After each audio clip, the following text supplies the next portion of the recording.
Alright, donc bonjour à tous. Bienvenue sur le Learn and Earn Crypto Podcast. Aujourd'hui, un podcast bien spécial, même si j'ai dit la même chose dans quelques podcasts précédents. Mais aujourd'hui, Q&A, c'est vraiment un podcast spécial dédié à l'audience, aux questions que vous nous avez posées et qu'on va vous répondre aujourd'hui. Yes, alors super excité d'être là. Ouais. J'attendais ce podcast-là quand même parce que, tu sais, on avait demandé il y a un certain moment à tout le monde les questions et tout.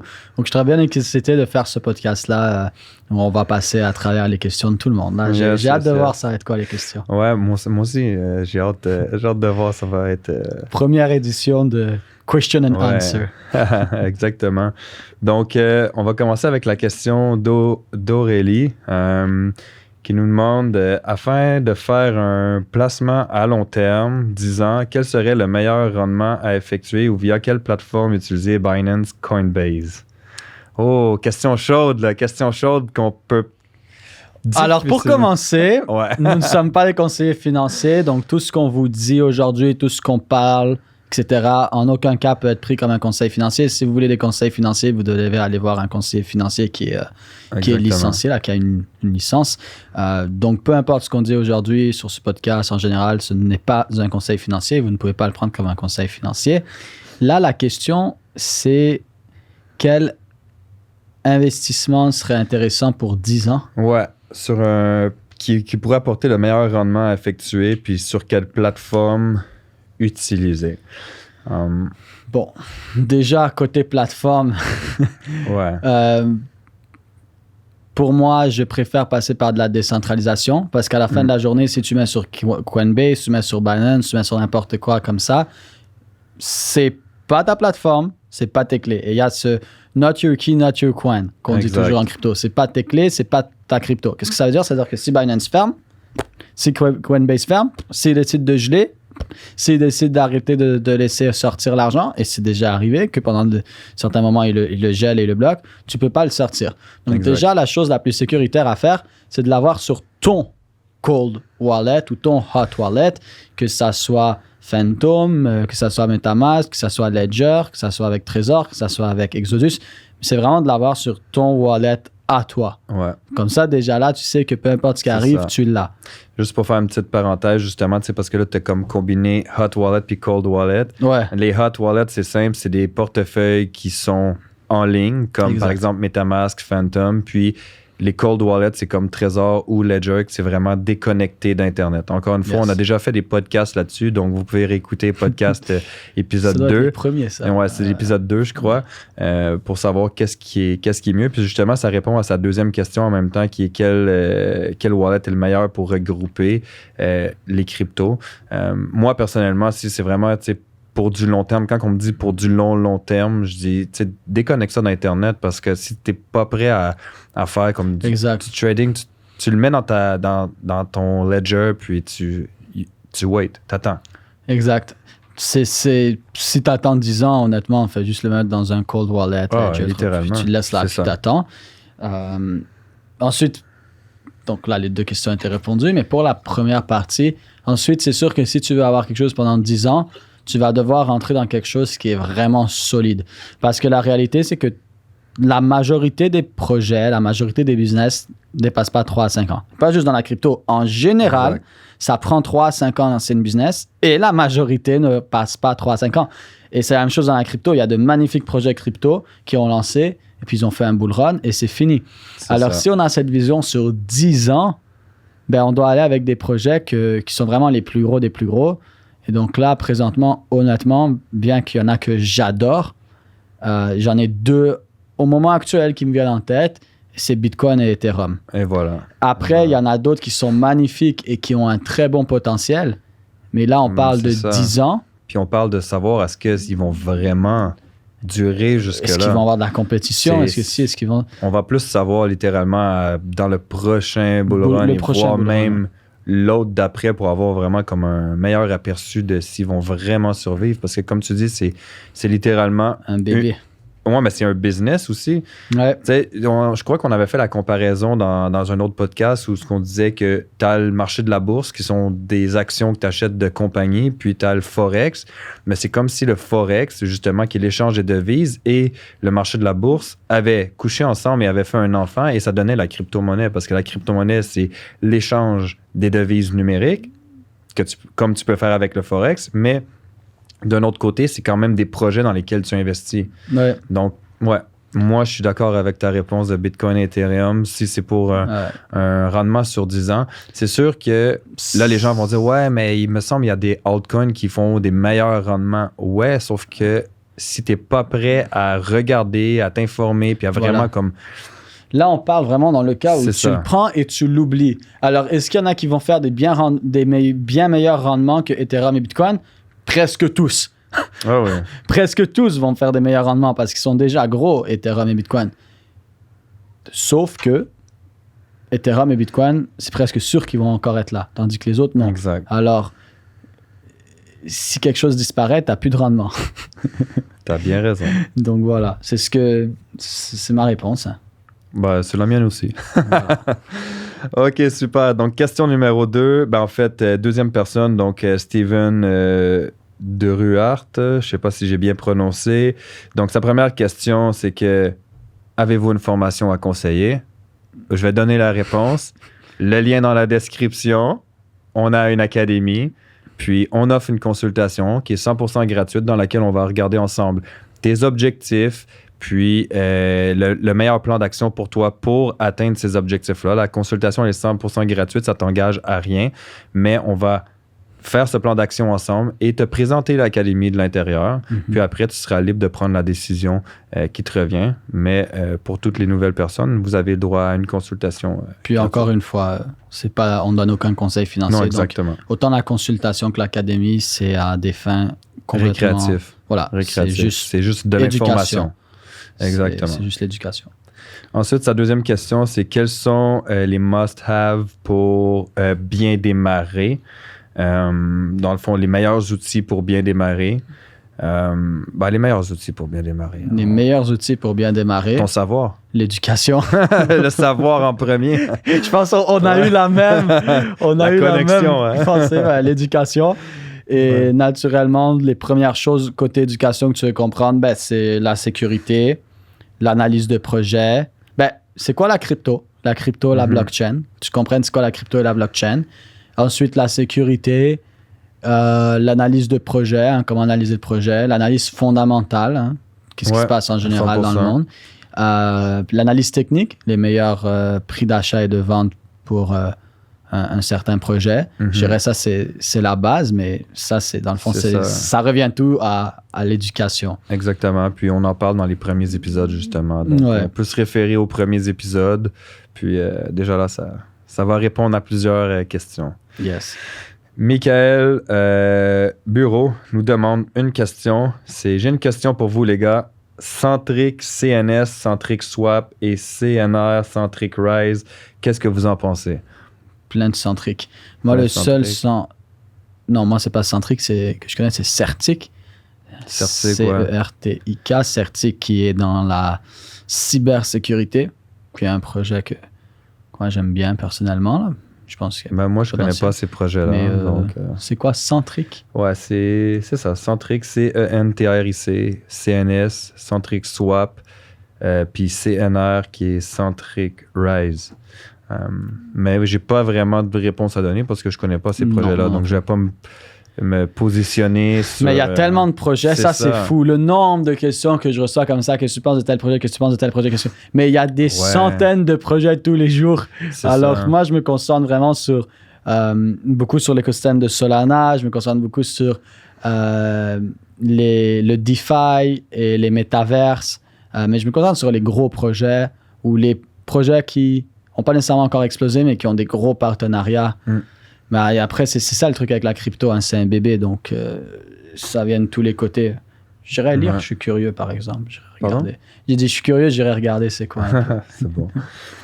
Maxime Pérusse nous demande, recommandez-vous les bots pour échanger de la crypto? Mais en fait, premièrement, on recommande rien. Ouais.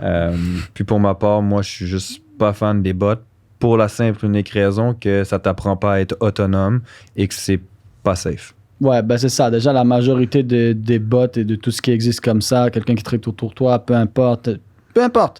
Quand tu le fais pas par toi-même, tu prends beaucoup plus de risques d'être dans des mauvaises situations. De un. De deux. Ils sont pas régulés non plus, hein. Majoritairement du temps, c'est pas régulé. Ça. Ouais. Mais de deux, ben, t'as beau avoir... Exemple, t'as trouvé quelque chose qui est vraiment... Comme sont vraiment bien, ils le font et tout. Comme t'as dit, t'es complètement dépendant. C'est comme si tu vas voir tes parents et tu demandes ton $20 pour aller au cinéma. S'ils te le donnent, ils te le donnent, mais le jour où ils te le donnent plus, ou le jour où ils ferment, le jour où ils disparaissent, le jour où il se passe quelque chose, le jour où peut-être t'as refait tout ton argent, t'as fait bien plus et tout. Mais quand ça ferme, ça ferme. Mais il s'en va à la plage, mais c'est fini, toi tu viens de perdre une source de revenus. Exactement. Parce que t'as jamais appris à le faire par toi-même. Et je pense que à un certain niveau, ça pourrait être complémentaire si tu as une tolérance au risque, mais encore une fois, ça ne te rend pas autonome. Donc, moi, je connais des gens qui utilisent des bots, puis un gars qui me dit « Ah, moi, je suis 100% conscient de ça, je suis 100% à l'aise avec ça, j'ai pas de temps à consacrer à rien de tout ça. » Puis, mais c'est parce que les gens voient pas la valeur. Non, quand quelqu'un te dit « J'ai pas le temps à consacrer », c'est parce qu'il comprend pas ce qui est en train de se passer. De toute façon, mais les gens écoutent Netflix. On n'a pas le temps, mais ils écoutent Netflix, puis ils passent 2 heures sur Facebook à regarder... Moi, ça m'arrive souvent de ce temps-ci, hein. Des gens avec qui je parle, parce que comment j'ai commencé à crypto à tel moment, je commençais à tel moment, je vais aller m'éduquer à tel moment, puis je suis comme, là, c'est l'été. Toi, tu es en train de me dire que tu vas attendre l'hiver pour mettre ton maillot de bain et aller à la plage. Ça fait pas de sens, tu vois. Et des fois, les gens sont juste pas conscients de ce qui est en train de se passer. Et à la fin de la journée, d'ici 2025 ou 2026, tout le monde va se le faire enfoncer dans le fond de la gorge. Et 2030, ça va être rendu une norme, comme aller sur Facebook, Instagram ou peu importe. Et ça va être normal. Alors moi, je dis toujours aux gens, tu choisis, hein? Tu dis que ça ne t'intéresse pas et tout, mais c'est comme dire que l'Internet ne t'intéresse pas. Soit maintenant, tu en prends avantage et tu fais de l'argent, soit tu perds tout cet argent-là indirectement parce que tu n'as rien fait et tu te le fais enfoncer au fond de la gorge de toute façon. Alors, je veux dire, rendu là, pour moi, le choix, il était simple. Hein. 100%. Il nous pose une deuxième question également, puis il nous demande, dans le fond, quelle application recommandez-vous pour commencer avec la crypto? Encore une fois, on recommande rien. Puis après, au niveau des applications, je crois qu'il y en a tout plein. Hein. C'est plus de trouver celle que... Ça revient à ce que moi j'ai dit. Hein. Moi, j'aime mieux d'être de façon décentralisée. Alors, à la fin de la journée, il y a plein de sites comme CoinGecko, CoinMarketCap et tout ça, où tu peux voir, où eux, ils écrivent lesquels sont les plus sécuritaires et tout, les échanges. Tu peux aller là, le garder directement dans l'échange. Ou comme j'ai dit avant, exemple, acheter de l'Ethereum sur l'échange, l'envoyer sur ton wallet ou du Solana ou peu importe. Moi, personnellement, le seul moment que je passe dans un échange, c'est pour faire le plein sur de l'Ethereum ou du Solana ou du Polygon ou peu importe, du Polkadot. Pourquoi?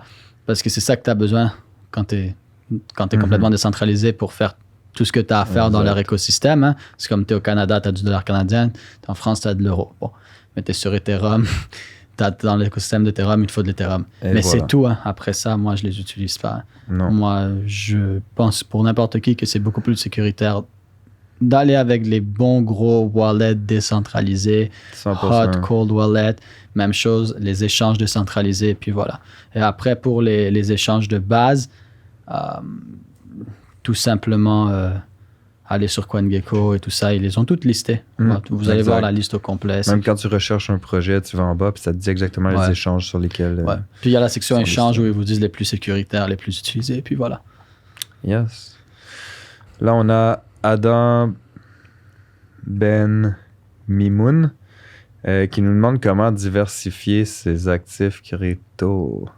On a fait un épisode là-dessus. Je pense on a fait un épisode là-dessus qui est sorti en fait il y a 2 semaines environ. Donc, justement, comment bâtir son empire crypto. Ça te permet de diversifier. Donc, si tu n'as pas écouté l'épisode, Adam... écoute-le. Ouais, on a bien parlé dedans. On a donné comme 8-9 façons. Même côté spot, on a dit on a expliqué un peu comment diversifier entre les altcoins, Exact. tout ça. Donc, Là, on a Mazoir Romain qui nous demande comment définir une stratégie de sortie. Puis sa deuxième question, comment définir un point d'entrée? Ouais, définir la stratégie de sortie, on a fait un podcast spécifique là-dessus, hein, sur le bear market, qui est sorti, ça fait quelques semaines. Je me souviens pas exactement le numéro de l'épisode. Mais puis, il est là. Ça s'appelle littéralement. Littéralement, c'est juste à écouter. Puis sinon, comment définir un point d'entrée, c'est un peu en réécoutant les premiers épisodes qui sont sur l'analyse technique. Puis après ça, honnêtement, si vous voulez aller à un autre niveau, il faut venir s'éduquer, quoi. Parce que définir le point d'entrée, il y a une façon très simple de le faire. Oui, c'est simple. C'est pas compliqué, c'est simple. Je dis pas que c'est facile, hein, parce que, exemple, se lever pour aller courir dehors, c'est simple, mais c'est pas nécessairement facile. Surtout quand il fait moins 10, moins 15, moins 20. Ouais. Ici au Canada, voilà. au Québec. Mais c'est simple. Tu te lèves, tu mets tes chaussures, tu vas courir. Alors, définir un point d'entrée, c'est pas très compliqué, c'est même plutôt simple. Il faut juste la bonne éducation, honnêtement. Ouais.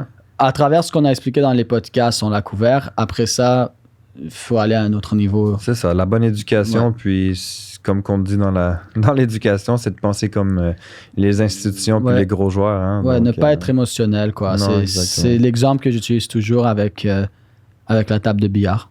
Pour ceux qui ne le connaissent pas, je vais le faire rapidement. Mais l'exemple de la table de billard, c'est vraiment cet exemple où tu vas perdre quelques fois pour donner confiance à l'autre personne. Et ensuite, tu mets de l'argent sur la table. La personne va jouer de l'argent. Et là, tu gagnes. et qu'est-ce qui se passe? C'est que le marché fait la même chose. Il va créer cette psychologie où tu perds. Tu gagnes. Et là, hop, il te fait perdre d'un coup. Le marché, il va prendre ces petites pertes et son but, c'est d'aller créer le maximum de dommages possibles chez les gens, hein, aller chercher le maximum d'argent possible. Et puis voilà. Alors, déjà... Aussi simple que ça. Alors, la première chose à faire, c'est de penser comme smart money et non comme dumb money. Toujours se dire, est-ce que présentement, je suis émotionnel ou est-ce que présentement, je suis rationnel? Est-ce que présentement, je pense comme les banques où il y a un bon prix, ou présentement, je suis juste excité, puis je vends par la peur, ou j'achète par l'excitation. Et donc, est-ce que je suis de l'argent intelligent ou de l'argent stupide? C'est ça le nom. Donc, money, smart money. Déjà, commencer à penser comme ça, parce que c'est un jeu. Je pense, puis ça, dans les podcasts, on en a parlé à plusieurs reprises, mais c'est un jeu. Donc, juste regardez de quel côté vous vous trouvez présentement, puis pour aller à un autre niveau, ça, c'est vraiment aller s'éduquer. Puis voilà.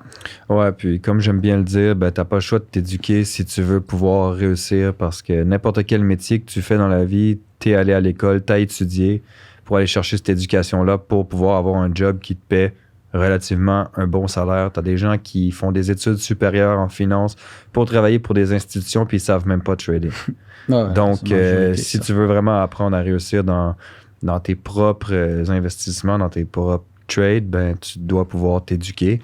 Puis, comme moi, je le dis à tout le monde, c'est tu rentres dans l'académie, il faut le voir comme un retour sur les bancs d'école. Ouais. Si tu le vois comme un divertissement, comme du Netflix, tu vas lâcher. Sauf que là, les bancs d'école sont payants. Pour toi. C'est ça. On a Fabien qui nous demande vos meilleurs indicateurs / stratégies de trading. Stratégie, on a déjà parlé un peu des genres de petites stratégies. Sinon, au niveau des indicateurs, moi je n'utilise pas beaucoup d'indicateurs. Pas beaucoup. La moyenne mobile, moyenne exponentielle, puis sinon le RSI. Divergence. Ouais, c'est ça. Pour aller chercher des divergences. En fait, j'utilise même pas pour entrer dans un projet, c'est plus pour aller chercher des confirmations que je vais les utiliser. Exact. C'est des indicateurs, ça indique, mais après, Après, c'est structure du marché, price action, accumulation, distribution. C'est où que le smart money, c'est où que l'argent institutionnel accumule des projets, c'est où qu'il les distribue. Donc, notamment, c'est où qu'ils s'achètent, c'est où qu'ils vendent. Donc, ça, c'est vraiment structure du marché, price action, c'est où les points, les zones d'accumulation, les zones d'achat dans le marché, les zones de vente. Et ça, c'est vraiment du price action, structure du marché. Ça, on pourrait jamais faire un podcast dessus. On a besoin d'un écran, d'un ordi. Puis à la fin de la journée, ça se retrouve. Ça, c'est super bien expliqué dans l'académie. Mais c'est ça, moi non plus, pas vraiment d'indicateur. Moyenne mobile, un peu de divergence. Après, moi, ce qui compte, c'est le graphique, c'est le marché. Moi, ce qui me fait rire, c'est des fois prix, les gens. la structure. Ils te montrent un graphique, là, puis t'as comme genre 8 indicateurs dessus, puis t'es comme. Ouais, c'est Star Wars, Quoi? là. Bollinger Band, 15 MA, le RSI, le MACD. Il y a comme des lignes de couleurs qui traversent comme ça. Je suis comme. Ouais, des fois, je capote, je regarde les graphiques, je me dis, OK, putain. Ils mettent leur chandelle en orange et en vert. C'est juste plein de couleurs. Moi, mon graphique, il est blanc, le fond blanc, les chandelles bleues. Toutes les chandelles bleues. J'ai même pas vert et rouge, ben tu sais. Ouais. J'ai même pas vert et rouge. C'est fond blanc, graphique bleu. That's it. Voilà. Structure du marché et prix.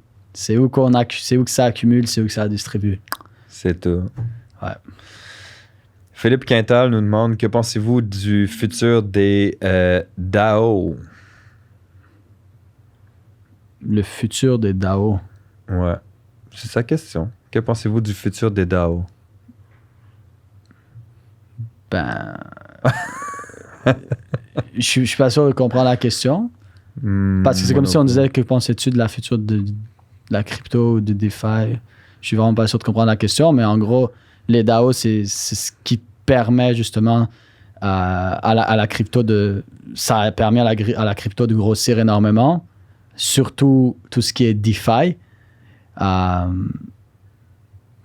Pour moi, c'est sûr que c'est le futur. C'est relié à la décentralisation. C'est ça. C'est directement relié. Que ça soit donc, à la base, tu crois au futur de la crypto puis tu vois un futur dedans, mais techniquement parlant, tu viens avec un futur de DAO. Je suis pas sûr de comprendre la question.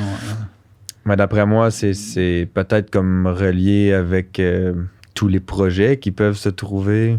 Mais la majorité des projets c'en est déjà, ou sinon ils créent des sub-DAO comme YGG, qui est un DAO puis qui a créé plein de sub-DAO, mais ça fait... Je suis pas sûr que bien comprendre la question, mais c'est le futur. Et voilà. On a Simon Laverdure qui nous demande, OK, ouais. Il nous dit, crypto et impôts déclarés, oui ou non? On peut pas vraiment répondre à cette question-là. Puis sa deuxième question, c'est comment y échapper. En fait, on peut pas vraiment... J'ai presque fait échapper mon os sur ce coup-là. En fait, on peut pas vraiment répondre à cette question-là parce qu'à la base, on n'est pas des conseillers financiers, puis on n'est pas non plus des comptables aguerris. Donc, la meilleure chose à faire, c'est d'aller rencontrer un comptable puis un fiscaliste qui peuvent te guider dans cette sphère-là. Puis la parenthèse que je ferais, c'est que c'est une zone extrêmement grise. C'est ça. Moi, un de mes bons amis est prof à l'université de fiscal. Justement, c'est un prof de fiscalité. Et c'est extrêmement gris présentement, mais en gros, c'est du gain en capital. Donc, tu vends tu vends une maison à des fins... Bon, tu vends un immeuble commercial, tu vends des maisons, tu vends tes stocks, tu vends ta voiture, tu vends... ou des voitures, tu vends ta crypto. C'est du gain en capital. Et souvent, j'ai des gens qui... Oh mon Dieu, ça me fait rire. J'ai quelqu'un... Et ça, il y a toute une peur par rapport aux impôts. En plus, là, ça s'en vient, là. Ouais, ça s'en vient. Mais... ouais, ça s'en vient. J'ai des gens qui sont juste là à me dire... ouais, mais Sam, c'est fou, là, 50% d'imposition. Moi, je vais pas aller en crypto puis me faire imposer 50%. Puis je suis comme... Si tu as fait 1 000 $, puis que ton 1 000 $ est devenu 5 000, donc ton gain en capital, c'est 4 000. Et tu payes même 2 000 $ de gain en capital dessus. Tu as quand même fait 2 000 $. Tu n'aurais jamais fait ça dans ton compte en banque. À la fin de la journée, que ce soit des stocks, de l'immobilier, peu importe c'est quoi, du gain en capital, c'est du gain en capital. Tu as des taxes sur tes gains en capital. Tu n'as pas une taxe sur... Si tu mets 5 000, tu ne te fais pas taxer sur 5 000.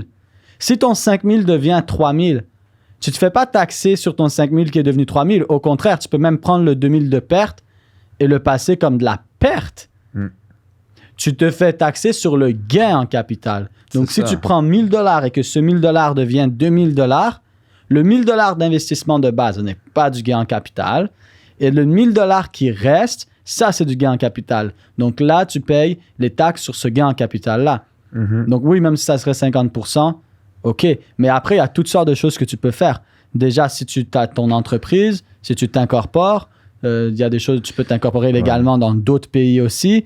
Ensuite, si jamais tu t'incorpores et que tu es une business, ça veut dire que tu as des pertes, tu as des déductions, hein, tu déduis avant de... Il y a plein de choses que tu peux faire.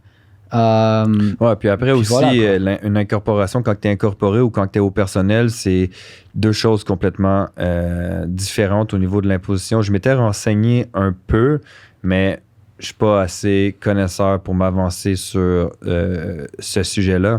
La seule chose que je peux recommander, c'est de littéralement aller voir quelqu'un, pas qui est spécialisé en crypto, parce que comme tu dis, c'est une zone grise. Ouais. Quelqu'un qui va être peut-être plus un comptable qui est habitué avec justement les gains en capital, avec la bourse. Quelqu'un qui est habitué avec quelqu'un qui a des placements en bourse, qui fait des gains en capital, va pouvoir te répondre assez facilement pour l'imposition.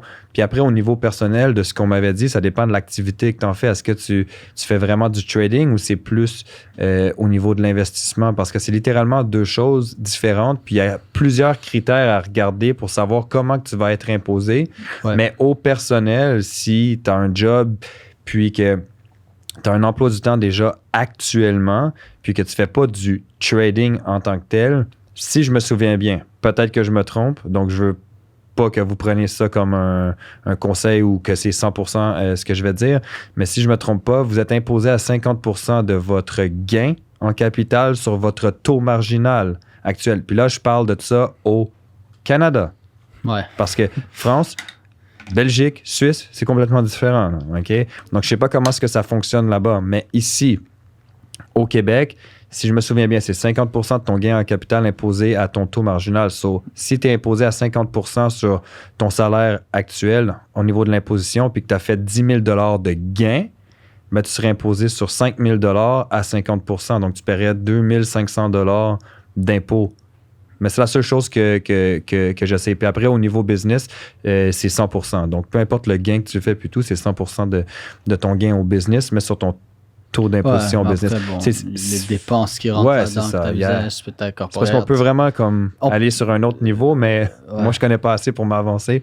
Donc, comme je dis, la meilleure chose à faire, c'est littéralement d'aller voir quelqu'un qui est spécialisé dans le gain en capital. Pour comment esquiver ça, mais honnêtement, la meilleure chose, c'est de faire les choses dans les règles de l'art. À la fin de la journée, on regarde quelqu'un comme Jeff Bezos, qui est un des hommes les plus riches du monde et qui a payé 0 d'impôts légalement. Donc, il a fait les choses légalement pour payer 0 d'impôt. Donc, le truc, c'est pas de l'éviter, c'est de le faire intelligemment. Parce qu'après, exemple, tu veux grossir, tu veux aller dans l'immobilier, tu veux aller dans d'autres choses. Mais c'est quoi? Tu vas sortir 5 millions de $ de nulle part, le fisc, ils vont te tomber dessus. Ouais, non, c'est ça. Ils vont te dire, quand tu as 5 millions, toi, pour acheter cet immeuble, alors que tu as déclaré 10 000 dans tes impôts. Puis là, on parle d'immeuble. Moi, c'est les gens qui me disent, ah ouais, mais moi, je veux investir en crypto pour pouvoir, tu sais, comme faire tes projets. À la base, tu t'investis en crypto-monnaie parce que tu as des buts, tu as des projets, tu veux t'acheter des choses. Ben, tu dois te tirer un salaire quelque part. Donc, c'est correct de déclarer, comme que tu ferais avec n'importe quel autre business, de un. Puis de deux, moi, c'est les gens qui me disent, ah, moi, je veux acheter un bloc crypto, genre cash d'un coup avec ma crypto. Je dis, mais pourquoi tu ferais ça? Tu vas liquider ton compte crypto pour acheter un bloc appartement qui va... Mais non, tu fais pas ça. Je dis, logiquement, on pense comme un investisseur. Tu te tires un salaire qui est décent avec ta crypto, qui est super correct. Puis après, tu vas chercher une hypothèque. Tu vas chercher tes blocs appartements qui se paient tout seul pendant 25 ans. Tu ne vas pas liquider ton compte Dans crypto. Le meilleur des cas, si tu as un bon compte, tu mets un plus gros, tu mets un 20-30% de cash down. Un plus gros cash down, 100%. Après, il y a toutes sortes de techniques. Mais je ne vais pas aller chercher un bloc à 1 million, puis liquider 1 million de crypto pour aller chercher le bloc payé d'un coup. Tu as 1,5 million en crypto, tu liquides 1 million pour aller chercher ton bloc. Ben non, jamais je ferais ça. Ouais. Et après, de toute façon, bon, il y a plein de choses que tu peux faire. Il y a des banques, si tu demandes, il faut que tu vérifies. Mais dans le fond, tu peux payer, exemple, si ton hypothèque, ça serait, on va dire, 1 000 $ par mois. Mais ce que tu fais, c'est que tu payes, exemple, 1 550 $ par mois. Alors, tu payes à chaque mois ton hypothèque et un peu plus de la moitié de celui du prochain mois. Et puis, ça vient réduire extrêmement rapidement le nombre d'années 100%. et même les taux. d'intérêt que tu vas recevoir. Bon, après ça, c'est... Ouais, c'est là, on d'autres rentre choses, là. dans l'immobilier qui est complètement un autre sujet. Mais voilà. c'est ça. Donc, ça, c'est... Ouais, voilà.